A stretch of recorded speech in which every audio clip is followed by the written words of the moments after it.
Heyo, your friendly neighborhood quarter guy here, and I'd like to give my thoughts on this little thing called Twitch Plays Pokemon. For those of you who don't know about it, basically, there's a robot on Twitch who is playing Pokemon Red and Blue, according to the chat log. It's like, as you can imagine, it's crazy and not a lot gets done, except the production of memes. Somehow it's managed to get up to Pokemon Tower in Lavender Town. But then the idea popped into people's heads that this thing could be applied to other games. For example, someone made a parody of Twitch playing Dark Souls. That got me thinking. What if Twitch were to play other games for real? For example, Battletoads. That game is already notoriously difficult, but given Twitch, it would be absolutely impossible. Other games that would probably be equally crazy, let's see, any 2D shooter such as Gradius or R-Type. Fighting games like Street Fighter, Mortal Kombat, BlazBlue. Let's see, some people, well, other games that would probably be crazy, like Battle Kid Fortress of Peril. Oh my god, the most wicked thought just popped into my head. Twitch plays I Wanna Be the Guy. Yeah, I'm crazy. Yeah.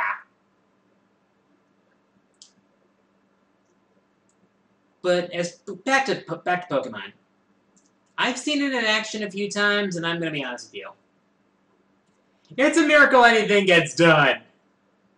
I mean, it's total anarchy. No, literally, they have a scale between democracy and anarchy, and anarchy is pretty much what always wins out on that Twitch stream. Because, hey, it gets a response completely, immediately, and to obviously no effect whatsoever. I mean, wow.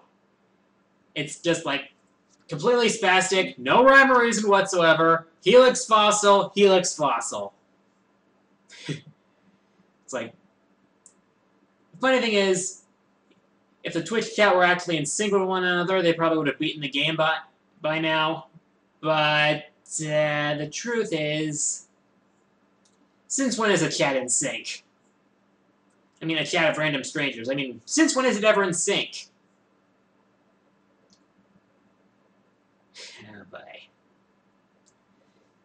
But if Twitch were to use the same formula on another game, I could just imagine the chaos, and it would not be pretty at all. Anyways,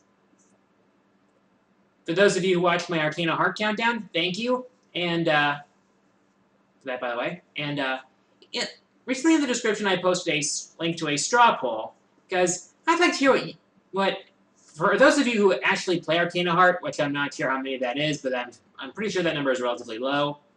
I'd like to know who your favorite character is, so I'm going to post a link to the straw poll in the description down below, again. Just because I'd like to hear your opinions. Anyway, my next list, maybe, like I might have mentioned this before, but top 10 video game card masters. Yeah, because cards are a unique weapon in gaming, and in all honesty, it sounds like a topic that might be interesting. And it might allow me to open up to some games that I might not have mentioned before. Some of which you might not have even heard of. So yeah, there's that. Beyond that, I'm not sure. Anyways, user questions! The Hero of the Wind asks, have you ever played a Klonoa game before? Klonoa? Klonoa? Clona? Klonoa! I can't digress. Actually, yeah, I played Klonoa Door to Phantomile last year, and I have to admit, it was kind of fun. There was a bit of challenge near the end, but hey, any game's supposed to get challenging near the end, so yeah. I thought the game was fun, definitely very colorful, very cute, and I would like to play some of the other games in the series at some point. And who knows, I probably will at some point. Yeah, the game was pretty fun. Some nice boss battles, and but so far that's the only game in the series I've actually played. I would like to play more, though. Next question comes from Sunrise Gamers, who asks, have you played Apollo Justice Ace Attorney? No, I have not yet. I have to get to the other games in the series first that come before it. In fact, there are a lot of games I have to get back to at some point. Speaking of which, Japan is apparently getting a 3DS collection of the first 3 Ace Attorney games. Why they're not including Apollo Justice on that, I'm not quite sure. Maybe it was because that game was specifically developed for the DS. But in any case, that's something nice, and I hope it comes over to the US so that I can get all 3 games in one convenient package. You know, Japan seems to get a lot of stuff that doesn't come over to the US. I mean, for the Strider reboot, the Japanese PS3 version has vouchers for the first and second Strider games. We never got that. Darn you, Japan! Next question comes from Matthew Strittmatter, who asks, have you ever played FarmVille games or other farm-based games? No, I haven't. For one simple reason. Farming's not my thing. That's the reason why I haven't played FarmVille, and probably never will. That's the reason why I haven't played Harvest Moon, though I have heard good things about it. But, I'm not really that much for farming, and for that matter, I'm not really that much for life simulators in general. Except maybe Mabinogi, because it actually does have some combat involved, like dungeon running and such. Well, with that in mind, I might... with the RPG elements in Rune Factory, which is a spin-off of Harvest Moon, might appeal to me somewhat. I might try it sometime. If you have any recommendations for me on that, feel free to let me know in the comments. But, in general, farming games aren't my thing. Next question comes from the Celestic Warrior.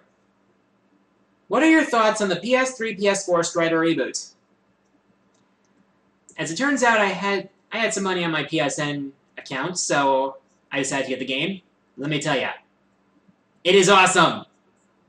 I mean, wow, I mean, Double Helix really they really turned around their reputation with first the Killer Instinct reboot getting some good reviews, and now this Strider game. I mean, Strider was one of my favorite arcade games. If you watched my top 15 arcade games of the 1980s, you would recognize this.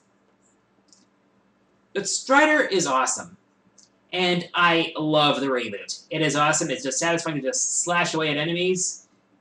It also encourages exploration, being a Metroidvania-style game. I like the approach that Double Helix took for this one in Capcom. I have to admit, I am definitely really enjoying the Strider reboot. Hopefully, Amazon, who purchased Double Helix recently, will be able to work with Capcom to keep the series going.